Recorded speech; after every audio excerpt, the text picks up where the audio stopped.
My mother has dementia and keeps saying her kids aren't really her kids. She's never once said it about me. My mother has dementia and keeps saying her kids aren't really her kids. I think she's the only one who can still tell that diagnosis came in the spring. Early onset, the neurologist said, which is a polite way of saying it shouldn't be happening yet, and they don't know why it is. My mother is 61. She still does the crossword in pen. She still remembers the words to songs from before I was born, every verse, while forgetting that she's already asked me 4 times whether I locked the car. So, when she started in about my brother, we filed it under the disease. It started small. Danny came over for Sunday dinner, the way he has every week, for as long as I can remember, and Mom got quiet at the table. Wouldn't eat. Kept watching him cut his food.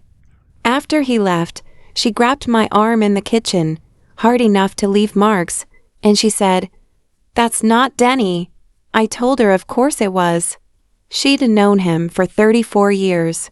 She made a sound I'd never heard her make before, and then she said it again, slower, like I was the one who was sick.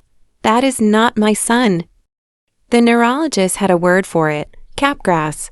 He said it almost cheerfully, the way doctors do when they get to name a thing. It's a delusion, he explained, where the patient becomes convinced that someone close to them has been swapped for an identical imposter. The face is recognized. The feeling of familiarity is not.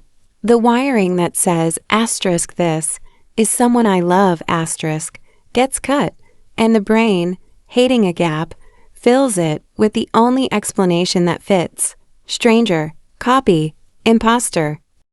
It's not uncommon, he said. It can be distressing for families. Try not to take it personally. I took it personally. Here's the thing I didn't tell him. I didn't take it personally because she was rejecting Danny.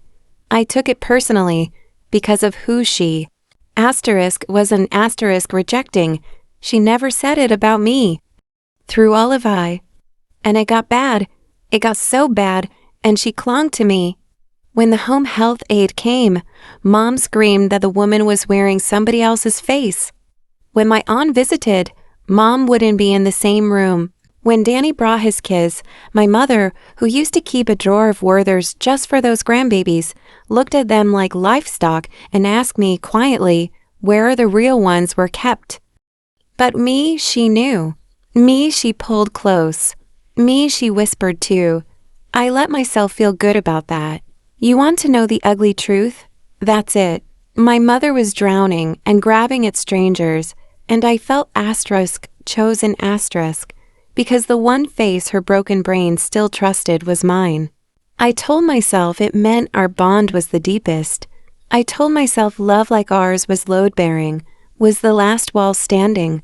I want that on the record before I tell you the rest. I want you to know I was glad. The aides started quitting. 3 in 2 months. The agency stopped sending them. The last one, an older woman who'd done this for 20 years and didn't scare easy, pulled me aside on her way out and said she'd worked plenty of dementia cases, and this wasn't that. She wouldn't say what it was. She just said, she's not confused about everybody. You watch who she's confused about. There's a pattern in it, and she got in her car. I didn't watch. Not then. I was tired in the way that doesn't have a bottom to it, the kind where you forget if you've eaten, where days lose their edges. I was sleeping at her place most nights, in my old room, under a ceiling I'd stared at as a kid. Danny took some shifts. My aunt took some. We had a calendar on the fridge, with all our names on it in different colors, like a kindergarten. It was the calendar that did it, actually. That's so stupid. After everything, it was the calendar. I was standing at the fridge, maybe 4 in the morning, drinking milk out of the carton because nobody was watching. And I looked at the grid of our names, and I had this small cold thought, the kind that arise fully formed like it had been waiting outside the door. I couldn't remember Danny's wedding. Not the details, the whole thing. I knew he was married, Sarah, the kids, the house on Lingdon. I knew it the way you know a fact, but I couldn't find the asterisk day asterisk. Couldn't find myself in a dress. Couldn't find the church. Couldn't find the toast I must have given, because I'm his only sister, and of course I gave a toast.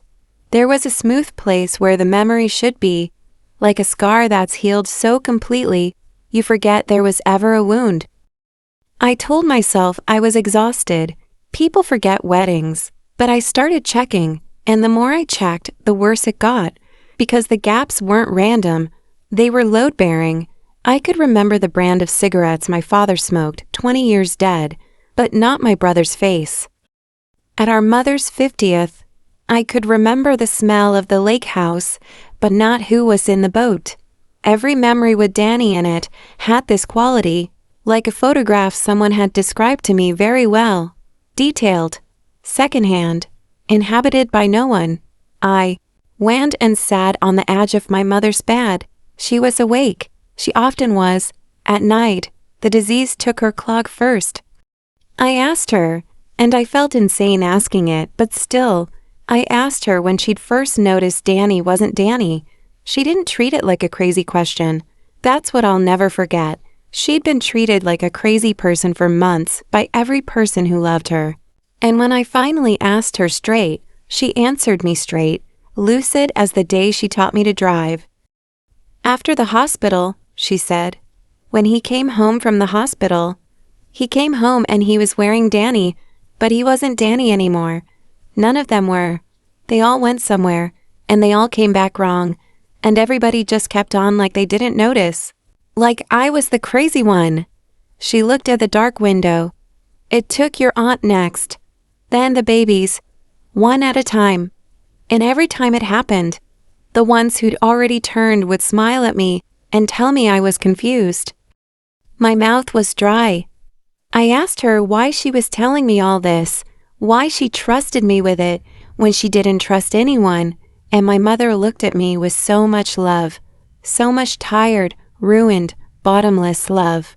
She reached up and tucked my hair behind my ear, the way she did when I was small and sick, and her hand was shaking, and she smiled at me like her heart was breaking in a place that had already broken a long time ago. "Oh, baby," she said, "I'm not telling asterisk, you dot asterisk, I gave up on you years ago. You were the first one they took. You don't even know." She kept stroking my hair. "I'd just like to talk to you," she said, "because you sound exactly like her." I've been sitting in the kitchen since the sun came up. Danny's coming at noon to talk about moving Mom somewhere, with locks on the outside of the doors. He says it's for her safety.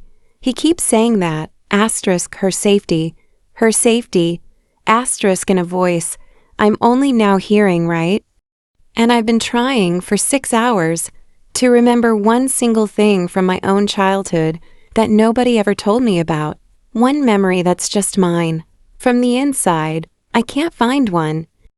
So I'm asking you, whoever you are, because there's no one left in my family I can ask. I need someone outside of this to tell me my mother is sick, that this is the disease talking, that memories feel like that for everybody, secondhand and smooth, that it's normal, that it's nothing. Please, before noon, tell me she's confused. If you liked this story, please subscribe to the channel and give me a like. This will really help me in posting new interesting stories. Until next time.